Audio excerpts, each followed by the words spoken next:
I give you both examples. Even in rankers, you have people who don't talk, and out of those people, whatever 10-12 people were there, hardly 3-4 spoke, and obviously who all spoke only moved to the next round, right? And in my case, which was way back in 2004, I beat rankers and I moved ahead and I got the best job in the campus, CA Institute campus in South India, right? It is very, very important, and these two examples I'm not telling to show off, okay? Hello friends, so I am here today to talk about a very, very interesting topic and a very, very a topic that is very close to my heart. This particular topic is concerning about communication and grooming, right? Communication and grooming. So if you see all our videos, right, at IndigoLearn, you see the faculty, neatly dressed, we sometimes we put on a sweater, sometimes we put t-shirt like this, fairly well groomed and, looking clean, neat, professional, right? Why do we do that? I'm not saying other faculty are not in other institutes, that is not the idea. I'm just talking about our institute. Why do we do that? Because we have to come across as professionals who are teaching students of a professional course. So according to me, my appearance also plays a very large part in what I am, communicating to you. Do I think that this plays only a large part while teaching? No. At the time of teaching itself, if we are so careful, just imagine how much your appearance, grooming and communication and how your body language matter when you are in your job or your career or at the time of your interview, right? These are all very, very important. So my suggestion, friends, as CA students, there is this largely held belief, and this I'm telling you from my experience talking to a lot of CA students. A lot of them believe that subject knowledge is most important. If I have subject knowledge, everything else will fall in place. I actually don't think that is right. Subject knowledge is very important. I'm not saying no, but your communication, your ability to influence, the way you come across, the confidence that you project, your body posture, your grooming, all of them also play a very, very important role. Now, why am I saying this suddenly, out of nowhere? What is the context of all of this? So the context of all of this is, a lot of students have been reaching out to us for their interview preparation. For their, post the results of the exams, quite a few students got campus placement, some people are getting campus placement, some people are moving jobs, and we also interview a lot of people, right? So, and what we've noticed is students, both, it involves both the men and women. There is no exception here. It applies, whatever applies for men applies also for women. And both the people we think are largely, and I'm not saying, specifically pointing at anyone, but largely we find them to be unprepared or underprepared. Right, underprepared, not from a subject perspective. I'm talking about all the other aspects about communication, grooming, confidence, body posture, language, so on and so forth. Right. So my suggestion, friends, you have to pay some amount of, or in fact, you have to pay a large amount of attention to these other aspects as well. Now, with respect to grooming, you should always look neat, clean. It doesn't mean that you cannot have a beard or, things like that. Even if you have a beard, it should be well shaved, clean, neat, right? You should appear as if you are a professional, because you are a professional, right? You should appear professional, right? Typically when you go to interviews, you have to wear a proper suit, you have to wear a tie, you should not be oversized, the tie should be well, it should be in the right proportion, it should not be hanging or it should not be too short, right? You should choose good quality colors, right? You should be well groomed. You should, there is one saying in English, you should dress like your boss. So you should basically be dressing like your boss, or imagining in what position your boss is, and then you should dress like him or her. Okay, it doesn't matter whether it is him or her. You should dress like the person who's above you. That's the idea, right? So my strong suggestion is, when you are going for interviews or when you're going for any kind of professional meetings, you should dress well. That is first thing. And you should be well groomed. As I said, applies as much for men as it applies for is applicable for women. Now coming to the second aspect, communication. This is something that is, that I feel very bad because we meet a lot of students who are excellent students with respect to subject knowledge, or who have phenomenal subject knowledge, but then they're not able to communicate. You know what? In fact, there's one anecdote which Suraj keeps sharing. Suraj, he keeps sharing with me. He was in HUL interview at time of post his qualification. Suraj is an All India ranker, right? So in fact, in the interview, there was a group discussion. And there were a lot of rankers around. He was obviously, he's All India rank 2 in CA final. And what happened was, in the entire group discussion, there were, few people, I think some 10-12 people were there in the group discussion, all rankers. They gave a topic and asked people to talk, and I think hardly 2 or 3 spoke. Hardly 2 or 3 spoke, and the moderator was pushing people, okay, please say something, please talk, and people were not speaking. This is Suraj's time. My time, mine was in 2003, Suraj was, in early 2000, early post 2010, mine was in 2004, right, mine was in 2004. In my time, I was not a ranker, right, but I got the best job in South India with the best possible package at that particular point of time. And I at least believe that it was possible because the way I was communicating, the way I was explaining, and so on and so forth, right? And I beat a lot of rankers. I beat a lot of people who had much better marks than me in the interview stage and the group discussion stage, right? So I give you both examples. Even in rankers, you have people who don't talk, and out of those people, whatever 10-12 people were there, hardly 3-4 spoke, and obviously who all spoke only moved to the next round, right? And in my case, which was way back in 2004, I beat rankers and I moved ahead and I got the best job in the campus, CA Institute campus in South India, right? It is very, very important, and these two examples I'm not telling to show off, okay? I am telling you these examples because you understand that it is very, very important that you have good communication skills in addition to subject knowledge. I am not saying either or, I am saying in addition. If you have good subject but no communication, there is a very high chance that somebody with better communication and lower than your level of subject knowledge will move up, which happened in my case.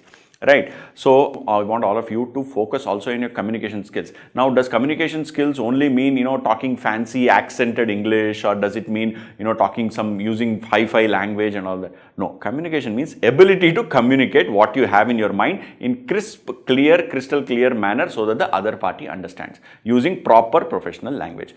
Does it mean it has to be only in English? Unfortunately, I believe that in most of the interviews, our interviews, CA, campus interviews, or for that matter, any interview that you take, the default language of communication is English. It may be, you can call it fortunate, unfortunate, whatever the reason is, it is the default language. Now, it is upon us to accept that reality and fact and move forward.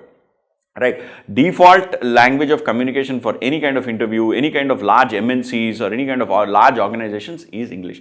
Boss, all of us write our exams in English. 99% of the CA students write exams in English. But I know almost that a lot of people do take coaching in languages that are non-English. Some people take Hindi plus English. Some people, go for Tamil plus English. Some people go for Telugu plus English. There are, different parts of the country. We are a very diverse country, right? So each one has a different accent, different level of comfort with their mother tongue. So I am more comfortable in Telugu, which is my mother tongue, but I also can speak Tamil, I can also can speak Hindi. I'm also comfortable in English because, I've studied in English medium. But even if you are from English medium or you are from non-English medium, it doesn't matter.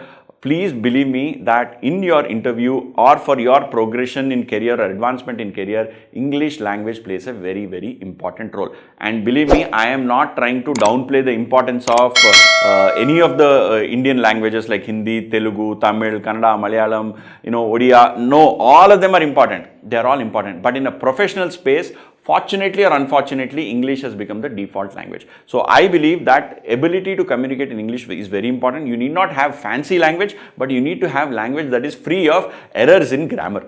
Okay, you cannot use singular, plural, you cannot keep shifting between singular, plural, present tense, past tense, gone. Even if you know the subject, typically the interviewers would want someone who's able to communicate in decent quality English. See, there are practical reasons. One is if you join a large corporate or a large MNC, most of the people who are there may not know your, Hindi or Tamil or Telugu or in Kannada or, any of the Indian languages because they are from outside India.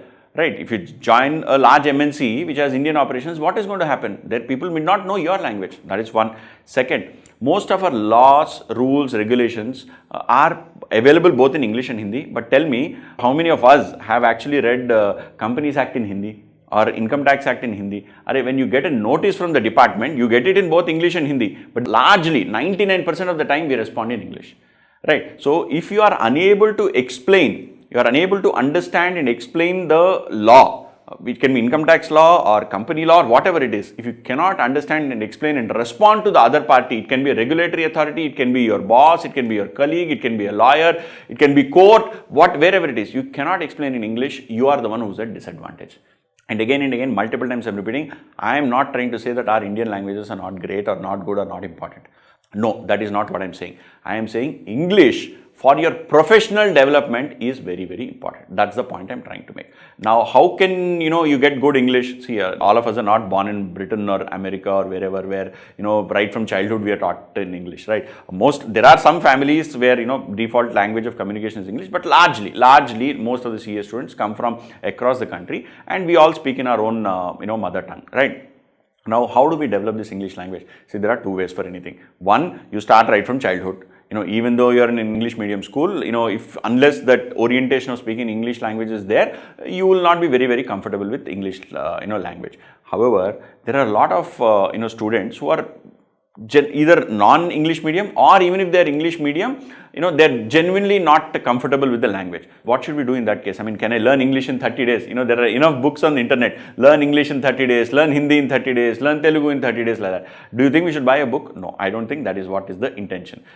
You should be able to converse in a clear, grammatical, error-free language. That is the idea. And how can you develop it in a short span of time? There are 2-3 ways. First way is you should read a newspaper or novels or books. And whenever you get a doubt, you please underline, go and search, ask God, Google, what is the meaning of the word. There are enough dictionaries or thesaurus or whatever it is, right? You please go and search. That is one way. I know this is very old school, but unfortunately that is what works. That is one. Second, you please talk to your friends and colleagues and, people with whom you interact in English. I know we are all comfortable in our mother tongue, right? But still, you should make an effort to try and speak in English, because it will help both you as well as your friend. That is the second way. Third, watch English language news. I know Indian English language news is kachra. Half the time they keep shouting at each other. It doesn't matter whether English language or any language. Even Hindi news also, a lot of them anchors keep shouting at each other. I'm not saying that. I'm trying to say that watch English language news where you are trying to understand and assimilate what is being actually told on the TV, right? You can watch BBC, or you can watch CNN, or you can watch any of the Indian channels, right? I'm not advertising for any channel. I'm just telling you, watch English language news. That will help you. When you're watching news, you can also watch movies, and watch English language movies first with subtitles, slowly remove the subtitles. You will actually be able to understand better, and you'll also be able to respond better. Now, can all of this be done in 30 days? No, this cannot be done in 30 days. This takes you 6 months to 1 year easily. In fact, it may take longer also in certain cases, depending on our personal preferences. But easily, at minimum, it will take you 6 months to start getting confidence, right? And one more important thing is, try and see if you can take courses in English, whatever you are studying. If you're studying CA, if you're studying something else, whatever online courses that you take, try and see if you can take those courses in English language, because that will help you understand the subject also in English and write better also in your exam in English. Right, because your eventual exam is in English, no? 99% of the students write in English, right? So please try and take courses where the faculty teach to you in English language, and try and see if that actually helps you understand. And I know a lot of people who teach in English, they teach in very, very simple English, including us. I know a lot of other faculty who teach in very, very simple English. We do not have all these fancy accented people who talk in very, very high level language.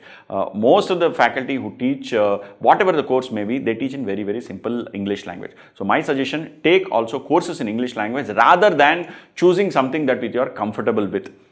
See, there are always in life, there are always two options: shortcut, long route. The shortcut gives you instant happiness. The long route does not give you instant happiness, but helps you to be successful in long run, right? If you are thinking that, I am instantly able to understand something because I am studying it in my, mother tongue or regional language or national language or whatever it is helping you for your short-term purpose of clearing exams. But from a long-term perspective, if you clear the exam but you don't get a great job, you are the one who's going to be at loss. Right. So this is what I wanted to communicate about communication, grooming, language, and I'm not discussing about body posture, right? So we see a lot of people who come, to interview with us, and they're like this. They're half the time they're bending over like this, or when they give a shake hand, they give it like this.